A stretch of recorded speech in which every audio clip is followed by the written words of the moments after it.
Alright everybody, well it's Mike here with Hardware Canucks and this is going to be a fun little one, but I want to start on a little bit of a more serious note because of the fact that we've been criticized in the past because a lot of our keyboard reviews might be catering a little bit more to the elitists among you. I mean, just listen to some of these prices of the keyboards that Dimitri has covered. $250 or $179, $149 and $159, $129, $150. But anyways, this one is going to be a little bit different from all those other keyboard reviews that we've done because it is going to focus on price to performance, and I am hellbent from the starting of this year to try to find some of the best bang for buck items that I possibly can in the PC, hardware, and peripheral spaces. So that's why I came across this. Robert, hit me.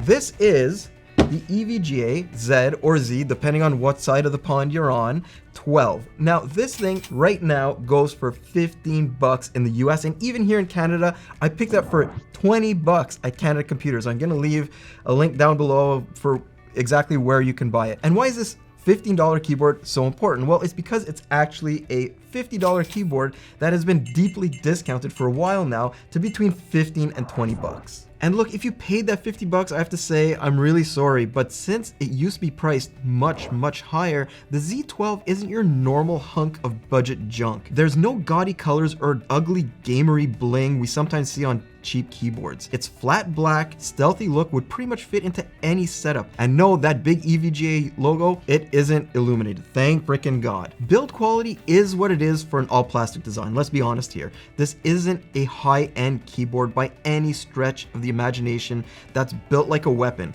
But for 15 bucks, it's actually one of the best built entry level, or maybe for this price, you'd call it sub-entry level, keyboards I've come across. Period. Oh, it's also got an IP32 rating for all those Dorito and Mountain Dew spills that are probably going to be splashed all over this thing. But other than that, EVGA has included a couple of really nice features that are actually going to make your life easier. So first of all is this long ass braided USB cable. I mean, this thing is the perfect length to pretty much reach anywhere you need it to outside of a wireless keyboard. The other thing that they included is height adjustable feet. And let me tell you that 2-level angle adjustment is a really nice touch, with every single level getting rubberized feet so this thing doesn't go sliding around your desk like a drunk figure skater. But if you really want ergonomics, go pick up the wrist rest that EVGA has. It'll be a good investment. I mean, it's 10 bucks right now, so why the hell not? The all-new HS series from Corsair is what your ears have been waiting for. The HS55 stereo brings a comfortable, super lightweight, and awesome sounding headset to your budget gaming station with a fantastic sounding microphone. The HS65 surround steps it up a notch with included USB dongle and Sound ID technology for next level audio, while the HS80 RGB USB is probably my new favorite daily driver because of these awesome breathable ear pads, a fantastic sounding clear microphone, and really powerful high-res drivers. Check out the full HS series down below. The actual typing area is pretty straightforward for a full-size keyboard, but with a few key EVGA extras. There's an area with dedicated macro buttons to the left, along with a gaming button that disables the window key. There's also dedicated media buttons, but you have to take into account there's no volume wheel, so you'll need to use the function plus F11 or 12 for that. Meanwhile, the top number keys act as a way to switch between the board's 9 different profiles. The keys, what can I say about them? Well, for laser etched ABS keycaps, they feel okay at first, but once you start using the Z12, they show finger oil and they get ultra slippery. I hate it. The shmoo looks terrible. Look, that's pretty much par for the course though with ABS, but you have to take into account there's a fix for that. Even though EVGA uses membrane switches on this thing, they also have standard MX key stems. That means you can grab a basic higher quality set of, say, double shot PBT keycaps and customize it to your heart's content. I mean, sure, upgrading the keycaps on a $15 keyboard might seem absolutely positively stupid to you, but it really elevates the whole experience here.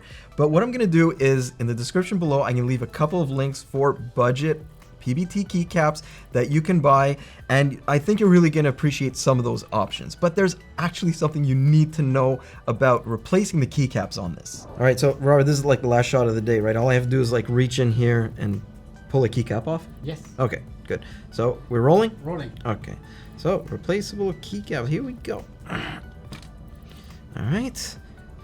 What the f The whole thing just pulled right off. Look right there. There's the rest of the stem. Look at this. Wait, are we getting this? Are we getting this? Yes. And look at this. It pulled right out of the keyboard. Right from there. What the hell? Yep. Oh, I cannot believe it. Here, check it out, guys. This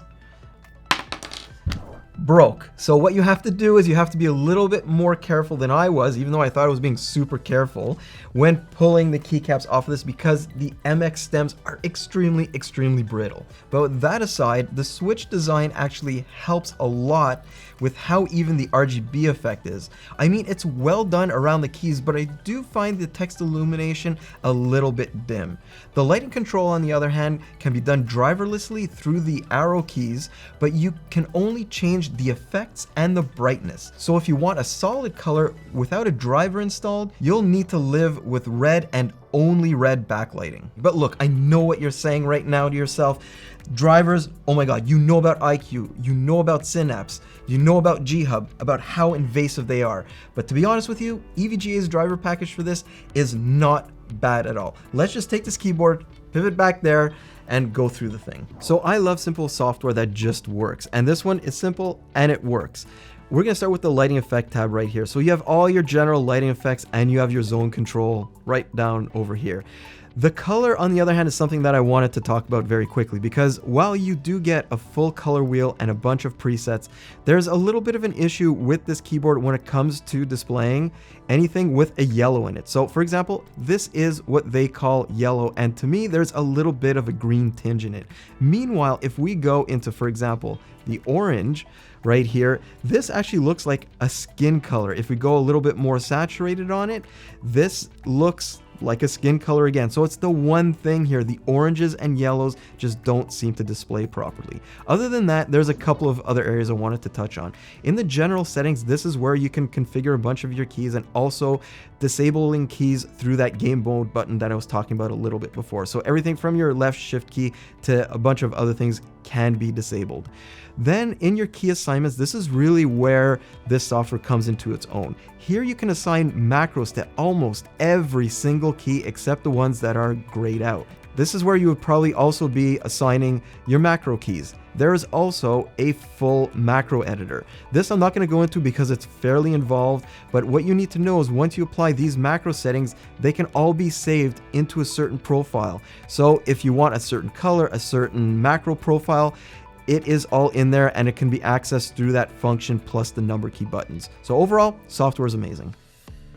Alright, so I guess we have to come to the part of this video where we talk about the switches. And I know, every single one of the mechanical keyboard purists is going to be screaming bloody murder at the screen about the fact that this keyboard has membrane switches. But I have to level with all of you guys. There's a place for membrane switches, whether you like it or not, and that is in the entry level keyboard space, specifically in the very entry budget space where the Z12 actually plays. So let's pivot back here and we'll talk about what these things feel like. So overall, as you could probably tell, the primary buttons, like these ones, are nice and quiet, and they only need a little bit of a light press to hit that activation point. And that actually makes the entire experience here feel a lot quicker than some other membrane keyboards on the market. On the other hand, that will lead to maybe a little bit more typos until you get used to it.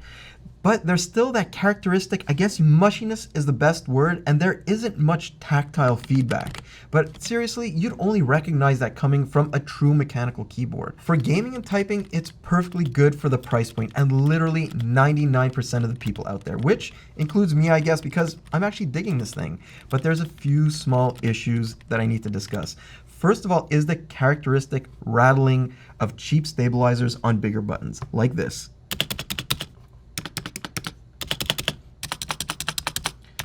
Those big buttons also have a little bit of bobblehead action going on. So here we go. Bobble, bobble, bobble, bobble. So yes, they all pretty much wobble around as you press them. So other than that, this thing is perfectly good. Okay, so look, it's obvious the Z12 is not your perfect keyboard. And yes, keyboard enthusiasts will probably shit all over it, and they might even shit all over this review. But it's very important to place a $15 keyboard into the right type of context. There's a place for everything. There's a place for elite keyboards, and there's a place for something like the Z12. So this is the way I look at it. You get decent switches, customizable RGB, a ton of macro controls, very, very good build quality for the price, of course, spill resistance, and a 3-year warranty that's backed by EVGA of all companies, so you know you're gonna get great customer support, unlike all those other cheap Chinese crappy rebrands out there. Then look, this is the way I approach everything in my life. There's a place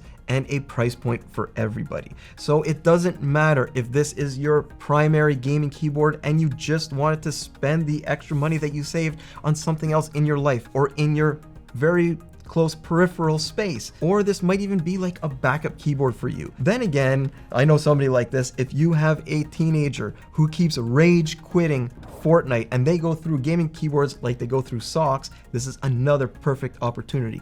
Why? Because for $15 or even $20 for that matter, this is a freaking screaming deal. And I dare you to challenge that in the comment thread below. So anyways, I'm Mike with Hardware Canucks. I hope you enjoyed this little piece of keyboard content from me, and I'm gonna see you guys in the next one.